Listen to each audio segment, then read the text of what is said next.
So here we go with another one of those parts of a project like this that you don't think about it when you start the project. If you do, you have a lot more forethought about it than I do, which is kind of funny because I generally don't research anything without first looking into all the different aspects of a project. So when I got into the LED part of this project, I knew I was going to need resistors, okay?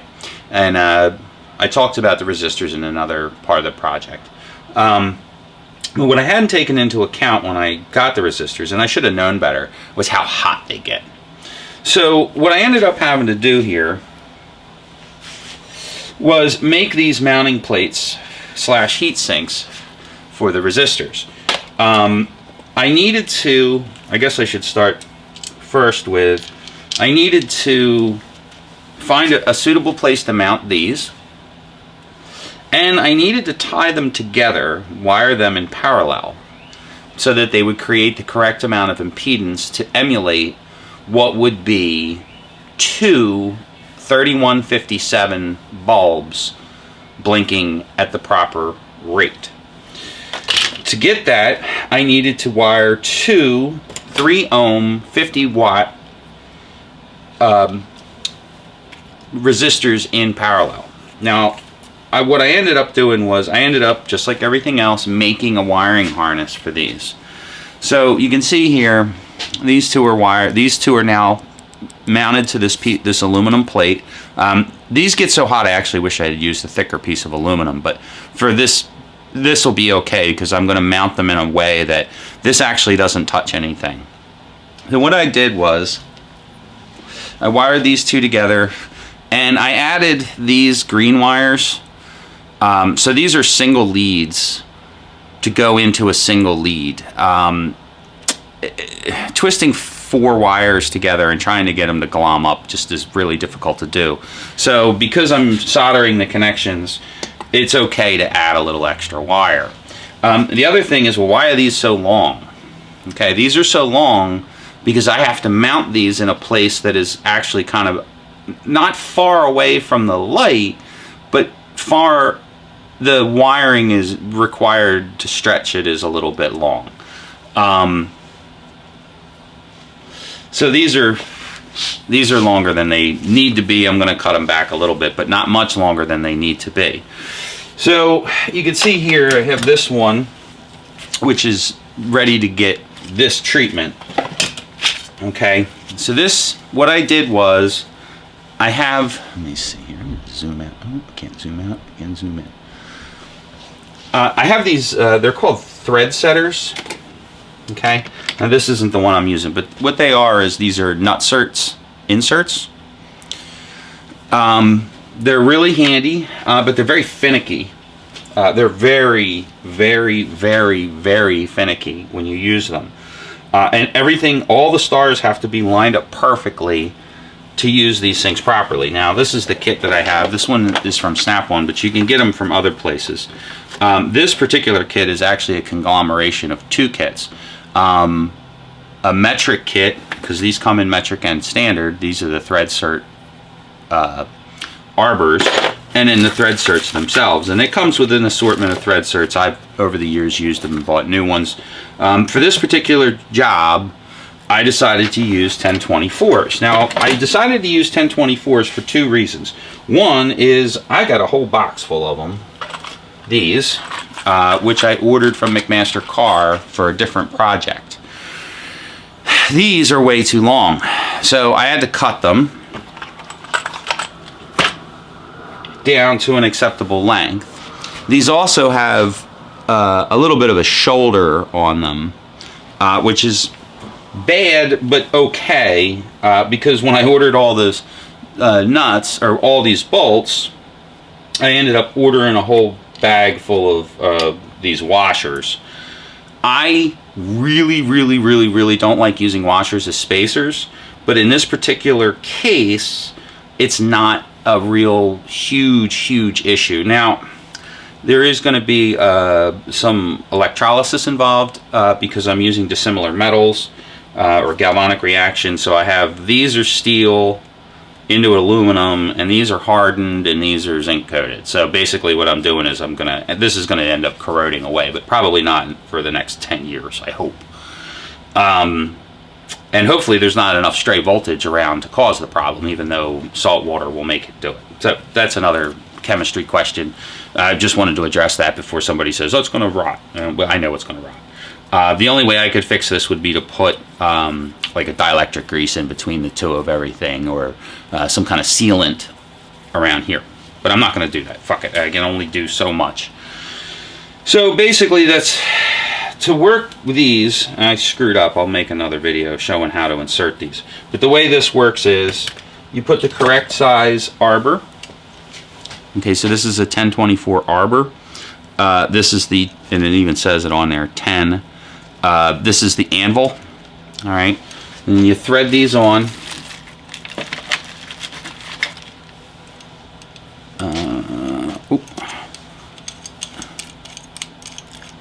You thread these on, and it goes like that. You want to make sure that that's flush, and then you stick this in the hole, the correct size hole, and then you very carefully squeeze it together, and you get this handy flush mounted nut cert, just like a pop rivet. Right. Now these don't work great for stress. For structural things. I've used them to install cages in cop cars. I've used them to install shelving in trucks, but I used a much heavier design. I don't have any here, but they come with big washers on the end of them. But it makes the bolt stick out a little bit more, but that's okay. For those jobs, it was fine. For this job, I could have used those, but I didn't have them. I had these. So now let's see. Now we're gonna go see where this thing goes. Now, sadly, my fat head is gonna probably be in the way of some of this. So this is the inside of the fender. I've got a light inside of here shining out. Now this overhangs, okay, and there's this nice little pocket in here, between here and here. Now there's a couple different places I could have mounted these.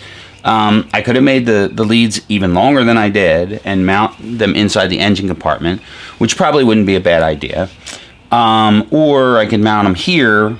I could mount them inside the fender itself, but I've got a little bit of a weather issue inside this fender. This Dodge rots out just like all the other Dodges. All the Dodge Dakotas and Durangos all rotted out at the bottom of this fender here because water lays in there. Now, during my repair process, I said, you know what? I'm not fixing that. The most I might do with that is I might go over to Fazio's and get a piece of heavy-duty rubber and put a piece of heavy-duty rubber inside of here to just keep it from from water from splashing up in, but it's still, I haven't decided what I'm going to do yet. I might just leave it open. And just somehow, yeah. All this stuff is weatherproof, so all the lighting stuff is weatherproof, and I've never had a problem with it, so I don't know, I'm just going to stick with that. So basically what's going to happen is, the other thing is, why didn't I use nuts and bolts? Well, I didn't use regular nuts and bolts because getting a wrench up inside of there is a pain in the ass. So why would I use a wrench when I can just, use these thread certs? This isn't structural, so it's purely theoretically cosmetic. So this goes up in here like this. Make sure it's in the right direction. Stick it in this way. This way works better. Now I already pre-drilled all these holes. So basically there's two holes coming up from the bottom here. Through the hole. Through the hole. My fat head's in the way, sorry. There's no good way to mount the camera. Now there is a little, there's like a little shelf inside here that if I mounted these straight inside, the way I have the wires routed, which is to keep them away from the heat, it would rub on that. So I actually turned this a little bit, cocked it, so when it lays in, it'll lay nice and flat.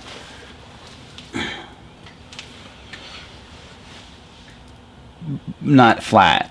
It'll lay in a manner that will keep it from rubbing, the wires from rubbing. So the wires are just kind of like free floating in the air, away from anything sharp and away from anything that could potentially get hot. Like I said, these get really hot if you use them for too long. Like if you're driving down the highway and you have your turn signal on, or if you put your hazards on, they're going to get hot. If you leave your hazards on for a long time, they absolutely are going to heat up a lot.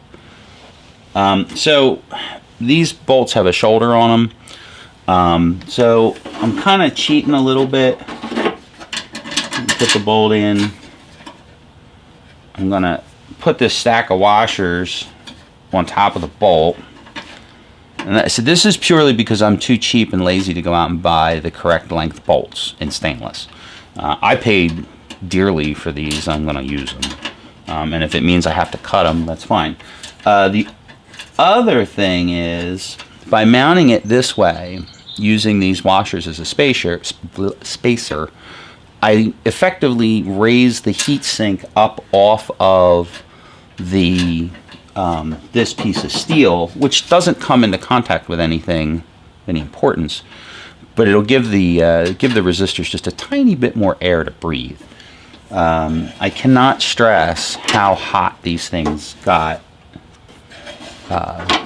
and it's going to be, it theoretically could become an issue. So basically what these washers are doing is raising the heat sink up off of the metal and giving the aluminum just a tiny bit of breathing room. Now, another thing I cannot stress enough is how important it is.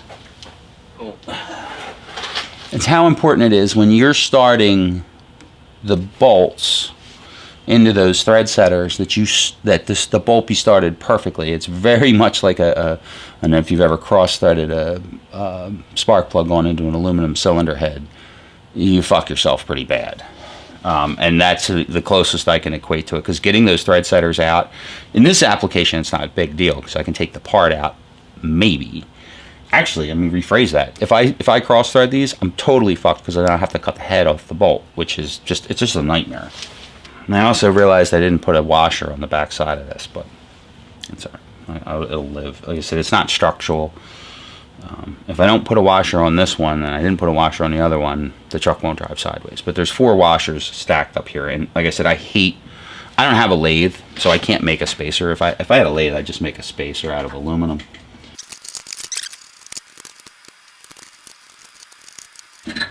And this is a pain in the ass, but all cool things are a pain in the ass. So yeah, starting the one in the back was the better of the 2 ideas here. Now there's strengthening like ripples in the front of this fender. That's the other reason I'm padding, for the sake of argument, padding up the heatsink. So it'll raise them up so there's not a lot of stress on it. The other thing is these are Allen head, and they're small button head Allens. I don't know. I don't want to say there's not a lot of space in between the top of the headlight and this spot here in the fender, but there's definitely less than there should be for, like, I can't put a big like quarter 20 or a cap head screw in there. I needed to use button heads. All right, so that's actually worked out exactly the way I wanted it to. So, all right, so there's my wiring.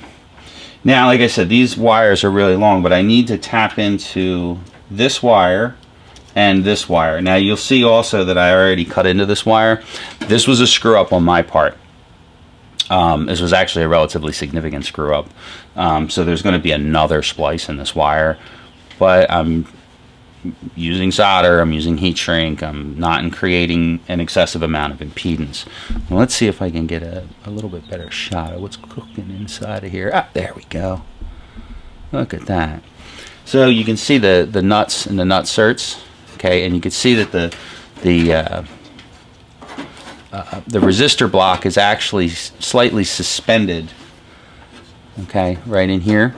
These wires are not touching this little thingy. Move it in even a little bit more. Lower the tripod a little. Oh, that's actually pretty good.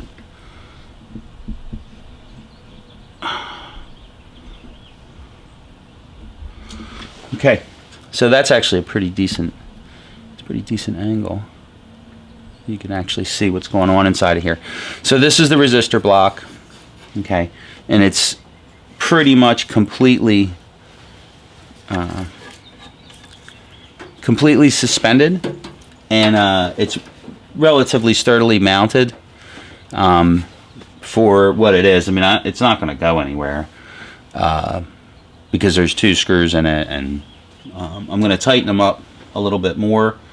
There's plenty of room in between. I mean, they get hot, but they don't get that hot, so there's plenty of room in between the top of the fender. There's plenty of room in between the top of the fender and the resistor blocks. They're not touching the top of the fender in any way. The wiring isn't touching anything. And I'm pretty happy with the way that looks. Like I said, 80% of this project is for me. And like 20% is for the peanut gallery who loves to say shit about everything that everybody else does. I'm sure that there's somebody else that came up with a better idea, but this is the idea that I'm using to combat a very real problem. So the next step in this process is going to be to split the wire, tap these wires in to create the load. Now there's a wiring diagram. There are wiring diagrams on how to do this, where you will have the bulb.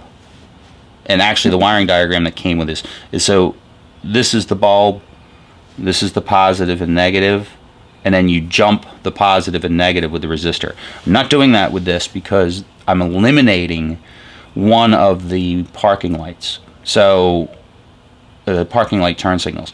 So the best way to do that, or for me the best way to do that, and it's all part of the same circuit, so for me the easiest and best way to do that is just to cut the plug off the second turn signal parking light and then just jump that like there would be a bulb plugged into it, and that's what I'm going to do.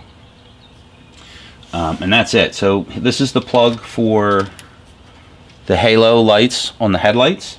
Okay, I don't know if it shows up.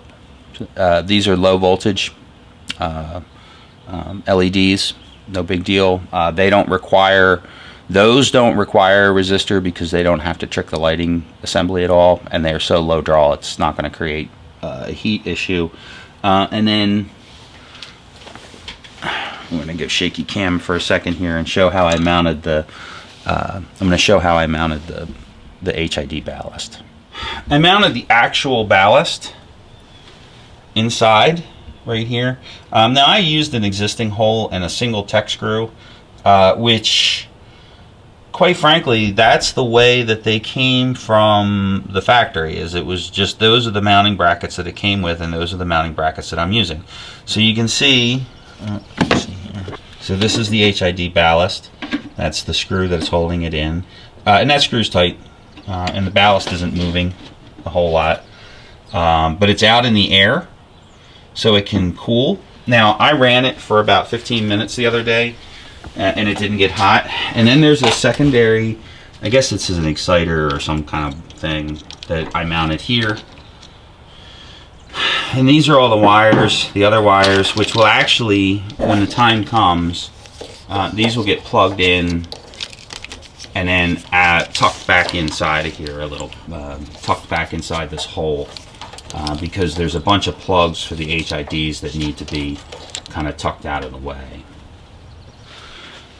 So basically this is another one of those, if you want to do a custom project, then you're going to have to do custom installations. If you're not careful, if you're not comfortable doing wiring, if you're not comfortable using thread setters, if you don't have the tools, and this is the first time you're trying it, I highly recommend trying like the thread setters on a couple pieces of scrap to get an idea how they work. The wiring, I highly suggest buying a multimeter and a test light and constantly making sure that your you're wired correctly. I guess, no, it doesn't matter really.